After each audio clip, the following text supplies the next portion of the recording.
Faly miarabantsika rehetra indray rakizy. Ary faly indrindra indray androany hanolotra tantara mahafinaritra sy mahavariana ho anao. Enoy tsara ary. Ny mpanjaka Ezekia, mpanjaka faharoa toko 7:20 sy 7:20. Izay ampanantenan'Andriamanitra dia tanterahiny. Manekeo resy, ifeto an-tananay ianareo. Aza mety hatramin'izay nolazainy mpanjaka anareo, mahandainga aminareo izy. Sankeriba mpanjakanay mahery indrindra. Tsy miaramila ianareo fa olona resy lava. Ary raha mety hatramin'ny Andriamanitra ianareo, dia efa ho very ianareo zany. Nanao fahiran'ny tanànan Jerosalema ny fahavalon'ny Asiria tamin'ny alalan'ny miaramila roetsy. Nangina ireo olona eo amin'ny mandan'ny tanàna. Fantatry ny mpanjaka Ezekia fa tsy nanana fahafahana intsony izy. Kanefa manana fitaovam-piadiana izay tsy hananany fahavalo izy, sady tsy fantany akory no momba azy. Fitaovam-piadiana izay mitondra mandrakariva amin'ny fandresena. Io fitaovam-piadiana io dia tsy ao anatin'ireo lisitry ny fiadian'ny mpanjaka, fa ao am-pony ny fahatokiany an'Andriamanitra. Izay rehetra manana io fitaovam-piadiana io dia tsy manatahotra izay fahavalo. Ry Ezekia mpanjaka, ity misy taratasy avy any amin'ny Sankeriba.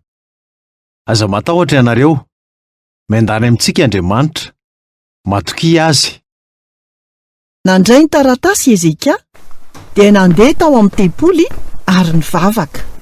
Tompo, Andriamanitra ianao irery ihany ny mpanjaka.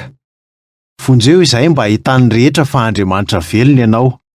Ny olona sasany dia mihevitra fa ny finoanan'Andriamanitra dia manamora ny zavatra rehetra.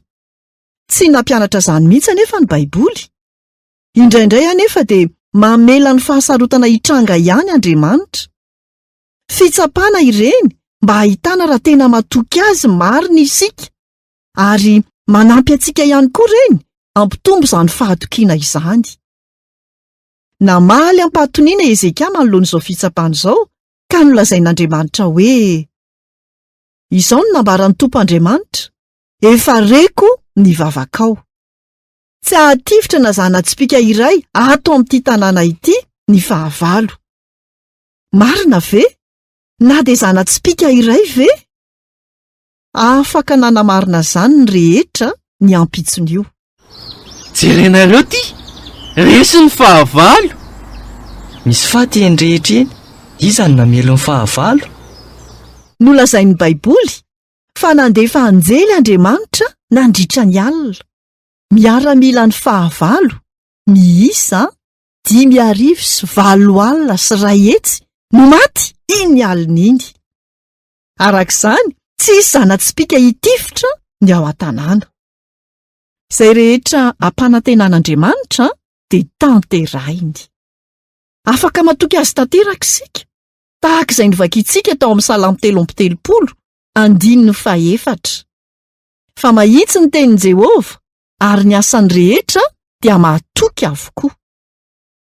Vakio ny tenin'Andriamanitra ary miantehera aminy. Rehefa izay dia ho tsapanao fa ilay Andriamanitra Ezekia dia mbola toy izany ihany ankehitriny.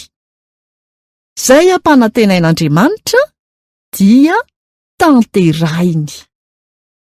Aza misalasala manolotra ty amiko raha toa ka tsy manana Baiboly ianao. Azo iray atao fanomezana ianao. Ity ary no adresy mailaka afaka hifandraisantsika: maellb@gmail.com na miantsoa laharan-tarobia 038 09 280 82. Izay indray no anjara afatra ho antsika tamin'ity anio ity. Tahiny tompo daholo nanolotra ny tantara zokomy.